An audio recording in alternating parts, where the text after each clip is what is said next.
Hi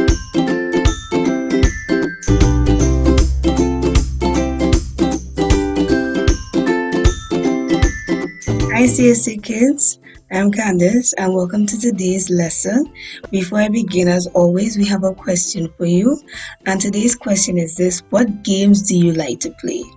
Now I can imagine that there may be lots of new and exciting games that you guys like to play. Maybe it's hide and seek, or maybe you like to do treasure hunts, and our lesson today has a bit of treasure in it. Now, you can find today's lesson in Matthew chapter 21, verses 1 to 11, and then verses 15 and 16. Or you can look at Mark chapter 11, verses 1 to 10. Or you can go over to Luke chapter 19, and from verses 28 to 38. There are lots of different places you can find this exciting lesson in. Alright, so let's go on. So our lesson today is titled Palm Sunday. And what is Palm Sunday? Now, Jesus would have been, just before he entered Jerusalem, he had his disciples or close friends go out just to a village just before you entered Bethlehem to find a donkey. And that donkey was special because no one ever sat on it. And after he would have had his friends go for the donkey, because Jesus was so special to them, they placed their clothes, their coats on the back of the donkey so that Jesus could sit comfortably and that his clothes wouldn't get dirty.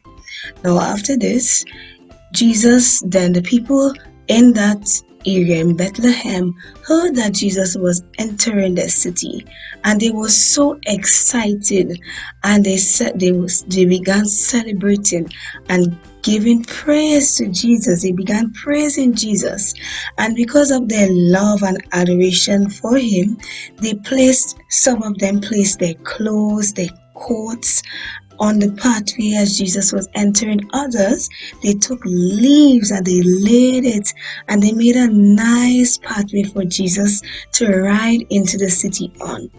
And they shouted, "Hosanna in the highest," because they knew that Jesus was the Son of God, and they held him. He was precious to them, and they considered him their treasure. And so too, just as how the men and women and children of that day considered Jesus to be their treasure, so too Jesus is my treasure, and he can be your treasure too. So I would like you to repeat after me: Jesus is my treasure. You can say it again: Jesus is my treasure. And we can, just as how they showed Jesus that he is a treasure by giving him praise, so too we can let God know that he is our treasure when we give him praise. So before I go, I would like to leave you with today's lesson, which you can find in Mark chapter 11 from verses 10. It says, "Hosanna in the highest heaven." Let's see that again. Mark chapter 11 and verse 10. Hosanna in the highest heaven. And so too, maybe when you guys go out next week, I believe will be what is called Palm Sunday, because people think that it's, they place palm trees differently, whatever it may be. That is why, because it's a reminder of how the men and women of that day give praise to God and they adore Jesus because he is their treasure. He is the Son of God. That is who Jesus is, and he loves you and me. Bye, boys and girls. Have a great week.